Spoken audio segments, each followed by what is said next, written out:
अस्सलाम वालेकुम नाज़रीन, मैं हूं आपका मेज़बान मियां जमील अहमद और आज के इस प्रोग्राम में हम बात करने जा रहे हैं कि आप इंटरव्यू में कामयाबी कैसे हासिल कर सकते हैं। इससे पहले बहुत सारी वीडियोस में इंटरव्यू के बारे में बताया गया था, लेकिन मोस्ट ऑफ़ द वीडियो जो वो इंग्लिश में थी, तो बहुत सारे लोगों ने ये इसरार किया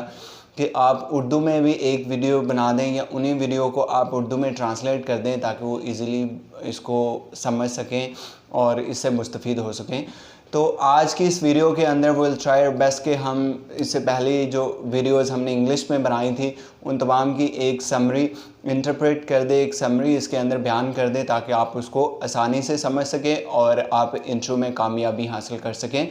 तो अभी इंटरव्यू का बाकायदा आगाज़ करते हैं। इंटरव्यू में कामयाबी लेने से पहले कौन कौन सी चीज़ें हैं जो आपको देखना ज़रूरी है। वो चीज़ें ज़रूरी है इंटरव्यू में अपीयर होने से पहले कि जिस जॉब के लिए अप्लाई कर रहे हैं वो जॉब आपकी डिग्री से रिलेटेड है या आपके एक्सपीरियंस से रेलेवेंट है। जैसे कि जॉब स्पेसिफिकेशन में या जॉब डिस्क्रिप्शन के अंदर लिखा होता है कि यहाँ पे हमें इंजीनियर चाहिए, यहाँ पे हमें मास्टर चाहिए, यहाँ पे हमें एमबीए चाहिए, यहाँ पे हमें मेडिकल फील्ड से रिलेटेड चाहिए। तो अगर आपके पास मेडिकल डिग्री और आप बिज़नेस में अप्लाई कर दोगे तो आप किस तरह जॉब ले सकोगे, या आपकी बिज़नेस डिग्री है और आप मेडिकल में, या आपकी सॉफ्टवेयर इंजीनियर डिग्री है तो आप मेडिकल में अप्लाई कर दोगे तो आपको जॉब नहीं मिलेगी। इसलिए सबसे इम्पॉर्टेंट एलिमेंट्स क्या है या सबसे इम्पॉर्टेंट थिंग्स क्या हैं कि सबसे पहले जॉब अप्लाई करने से पहले आपको ये चीज़ भी देखनी है, ये चीज़ भी जाननी है कि जिस जॉब के लिए अप्लाई कर रहे हो वो जॉब आपकी डिग्री या आपके एक्सपीरियंस या आपके इंटरेस्ट से रेलेवेंट है। तो जब आपने जॉब के लिए अप्लाई कर लिया तो उसके बाद आपको इंटरव्यू कॉल आ गई। इंटरव्यू कॉल आने के बाद भी बहुत सारे लोग मिस्टेक्स करते हैं, वो मिस्टेक्स के हवाले से भी हम डिस्कस करेंगे ताकि आप इजीली उन मिस्टेक्स को जो है वो हैंडल कर सको, इजीली उन मिस्टेक्स को ओवरकम कर सको और उसका अल्टीमेट रिज़ल्ट क्या हो कि आपको इंटरव्यू के अंदर कामयाबी मिल सके। तो जब आपको इंटरव्यू कॉल आ गई तो उसके बाद आपने इंटरव्यू की प्रेपरेशन कैसे करनी है। इंटरव्यू की प्रेपरेशन का बहुत आसान तरीका है। सबसे पहले आप कंपनी की वेबसाइट को अप्रोच करें।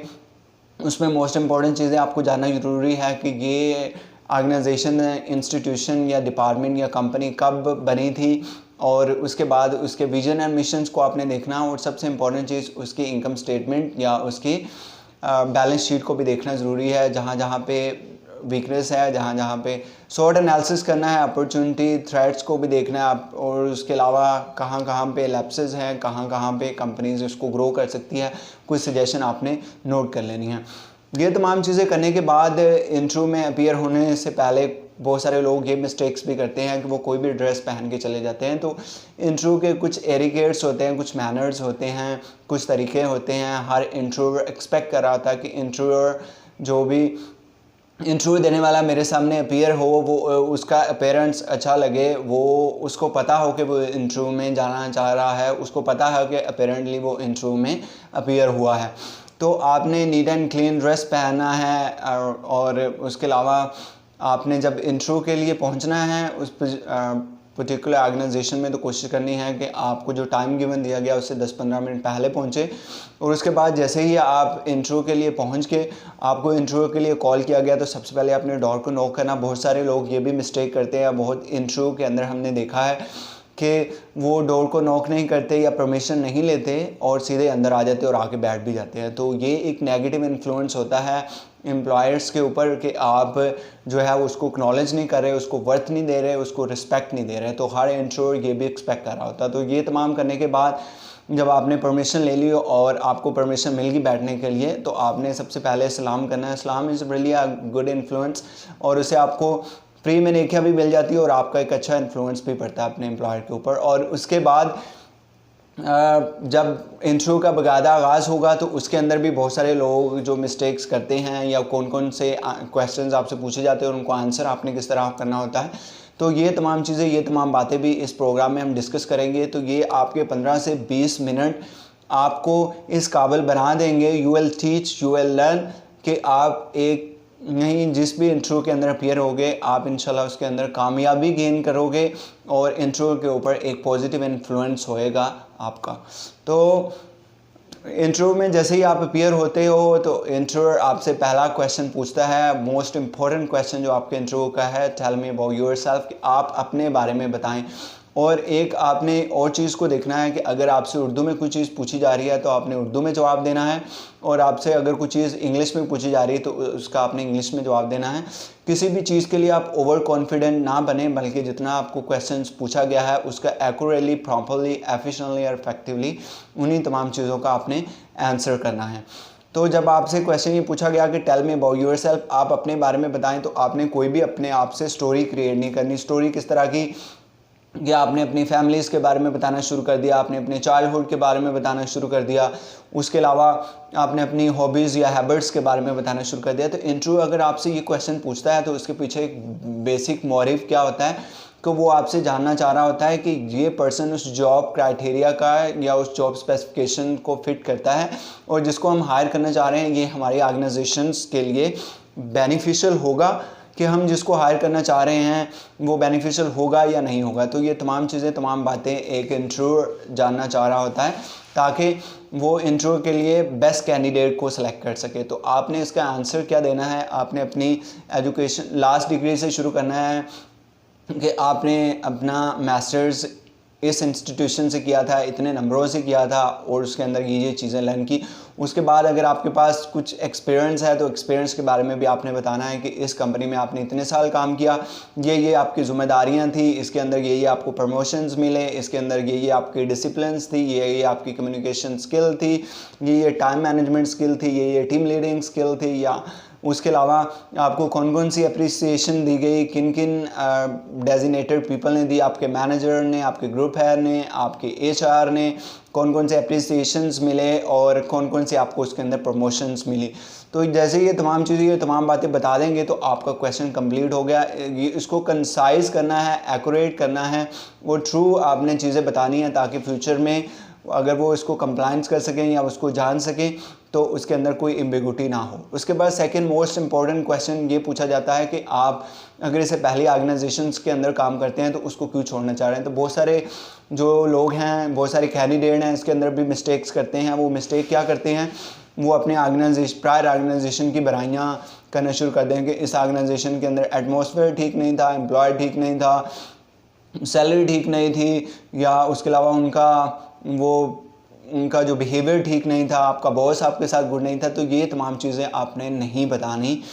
इन तमाम चीज़ों का एक बैड इन्फ्लुएंस होता है एम्प्लॉयर के ऊपर, और एम्प्लॉयर इससे ये कंसंट्रेशन निकालता है कि ये अपने प्रायर ऑर्गेनाइजेशंस के बारे में जो इस तरह के रूमर्स फैला रहा है या इस तरह की बातें कर रहा है, तो कल को ये हमारा ऑर्गेनाइजेशंस भी, हमारी कंपनी भी छोड़ेगा तो हमारी कंपनी के बारे में भी बैड चीज़ें दूसरी ऑर्गेनाइजेशन में जाकर फैलाएगा। तो कभी भी कोई आपको एम्प्लॉयर नहीं रखता अगर आप ये चीज़ें, ये बातें बताते हो। तो आपने इसके अंदर जवाब फिर क्या देना है, जवाब आपने ये देना है कि उस ऑर्गेनाइजेशंस के अंदर बहुत सारी चीज़ें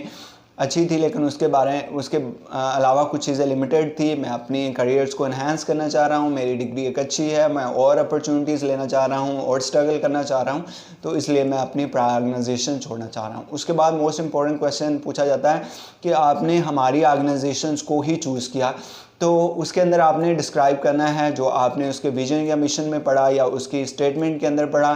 कि मैंने इस ऑर्गेनाइजेशन के बारे में पढ़ा, इसकी मैनेजमेंट अच्छी है, ये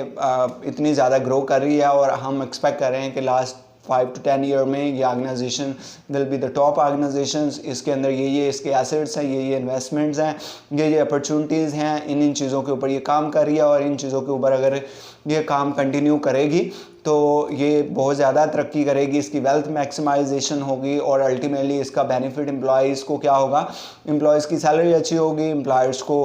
लर्निंग की अपॉर्चुनिटी प्रोवाइड होंगी, और एक सीनियर मैनेजमेंट की वजह से लर्निंग के चांसेस बहुत ज़्यादा बढ़ेंगे, और अल्टीमेटली चैलेंजेस ज़्यादा होने की वजह से कंट्रीब्यूशंस भी ज़्यादा मिलेगा। उसके बाद मोस्ट इम्पॉर्टेंट क्वेश्चन जो कि पूछा जाता है कैंडिडेट से, और बहुत सारे इसका जवाब ठीक से नहीं दे पाते, वो ये होता है कि हम आपको क्यों हायर करें,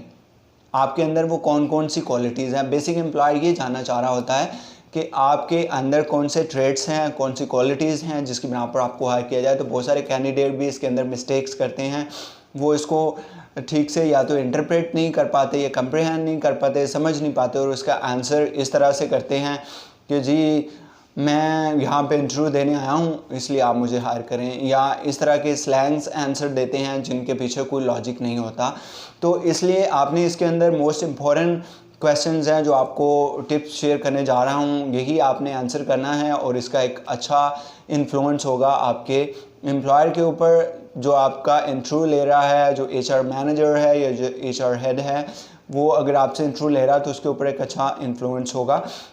तो आपने अपनी क्वालिटीज़ को बताना है। क्वालिटीज़ क्या है, आपके पास ये वाली डिग्री है, फॉर एग्जांपल आपके पास मास्टर डिग्री है, आपसे अगर बैचलर मांगी जा रही है, अगर आपके से 1 साल के एक्सपीरियंस मांगा जा रहा है तो आपके पास 2 साल एक्सपीरियंस है, आपके पास कम्युनिकेशन स्किल्स हैं, टाइम मैनेजमेंट स्किल हैं, या उसके अलावा आपके पास ये सर्टिफिकेशंस हैं जो कि अगर ऑर्गेनाइजेशन आपको हायर करेगी तो उस ऑर्गेनाइजेशंस को ये बेनिफिट देगा उन तमाम फील्ड्स के अंदर, उन तमाम वर्क के ऊपर, उन तमाम चैलेंजेस के ऊपर, अगर वो आपको हायर करेंगे इस पर्टिकुलर जॉब के लिए। उसके बाद लास्ट में जो मोस्ट इम्पॉर्टेंट क्वेश्चंस आपसे पूछा जाता है कि आप सैलरी कितनी एक्सपेक्ट कर रहे हैं। तो इसके अंदर भी बहुत सारे कैंडिडेट्स मिस्टेक करते हैं, तो वो ये कह देते हैं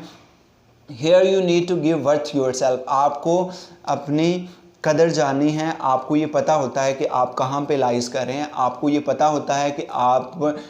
कितनी जो सैलरी है उसके लिए एक्सपेक्ट कर रहे हैं, उसके लिए डिज़र्व कर रहे हैं, तो उसका आपने एक एस्टिमेशन देना है। फॉर एग्जांपल अगर एम्प्लॉयर आपसे पूछ रहा है कि कितनी सैलरी आप एक्सपेक्ट कर रहे हैं, तो अगर किसी प्रायर ऑर्गेनाइजेशन से आप 30,000 ले रहे हैं तो आप 40,000 कह सकते हैं कि मैं तो प्रायर ऑर्गेनाइजेशन से 30,000 ले रहा हूँ, but here I am expecting 40,000। और अगर 50,000 ले रहे हैं तो आप 60-70 कह सकते हैं। लेकिन अगर आप फ्रेशर हैं तो फिर भी आपको कोई ना कोई सैलरी एक्सपेक्टेशन ज़रूर शेयर करनी चाहिए, क्योंकि बहुत सारे कैंडिडेट जो है then don't try to give worth yourself, अपने आप को वर्थ नहीं देते और वो ऐसा कह देते हैं कि, या वो इस तरह के आंसर देते हैं जो कि एक नेगेटिव इन्फ्लुएंस करता है आपके इंटरव्यूअर के ऊपर, कि आप डिसाइड कर लें जो आपको बेहतर लगे, जो आपको ठीक लगे। तो that mean you not trying to give worth yourself, आप अपने आप को वर्थ नहीं दे रहे, आपको बिलीव नहीं है अपनी क्वालिटीज़ के ऊपर, आपको बिलीव नहीं है आपकी एजुकेशंस के ऊपर, आपको बिलीव नहीं है अपने ट्रेड्स के ऊपर, आपकी एबिलिटीज़ के ऊपर, इसलिए आप तमाम चीज़ें एम्प्लॉयर के ऊपर छोड़ें कि वो कोई भी सैलरी आपके लिए डिसाइड कर लें। तो इसलिए इस क्वेश्चंस का आंसर आपने इसी वे में देना है, कोई ना कोई आपने सैलरी एक्सपेक्टेशन ज़रूर रख के जाना है, सोच के जाना है, और वही सैलरी एक्सपेक्टेशन एम्प्लॉयज़ को ज़रूर बताना है ताकि एक अच्छा इन्फ्लुएंस उनके ऊपर हो सके और अल्टीमेटली आप इसके अंदर जॉब जो है वो गेन कर सकें। तो ये 4 या 5 मोस्ट इम्पॉर्टेंट क्वेश्चन है जो आपका एम्प्लॉयर आपसे पूछता है। अगर आप इसका आंसर अच्छे वे में देते हो कि आपको 100% या 99% एश्योरेंस है कि आपको इंटरव्यू के अंदर सक्सेशन होगी, इंटरव्यू के ऊपर आपका एक अच्छा इन्फ्लुएंस होगा और अल्टीमेटली आप जो है वो जॉब गेन कर सकेंगे। तो अगर आपने हमारे चैनल को अभी तक सब्सक्राइब नहीं किया तो काइंडली इसको सब्सक्राइब कर लें और इसको दूसरों तक भी शेयर करें। और इसके अलावा हमने और भी बहुत सारी वीडियोस इन्फॉर्मेटिव आप लोगों के लिए बनाई हैं, उन वीडियोस को भी देख सकें ताकि आप उससे बेनिफिट गेन कर सकें। तो अगली वीडियो तक के लिए अपने मेज़बान मियां जमील अहमद को इजाज़त दीजिएगा। अपना बहुत सारा ख्याल रखिएगा। Take care. अल्लाह हाफिज़।